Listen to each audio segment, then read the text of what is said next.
பார்ப்பவர் மனம் பரவசமிட கேட்பவர் மனம் கண்டு மயங்கிட பார்ப்பவர் மனம் பரவசமுற கேட்பவர் மனம் கண்டு மயங்கிட ஆசிரியோர்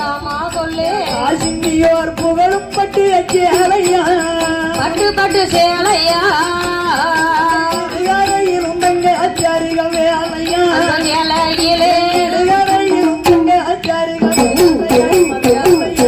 ஆசிரியர் புகழும் பட்டு சேலையா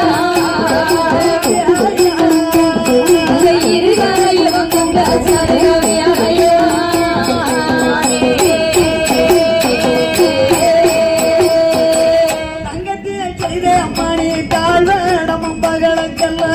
தங்கத்தினால் செய்த மணி தாழ்வடம் அம்பழக்கெல்லாம் கங்கணங்கள் அம்மா சொல்லு கங்கணங்கள் பொன் வாழையல மாட்டினார் வாழையல மாட்டினார்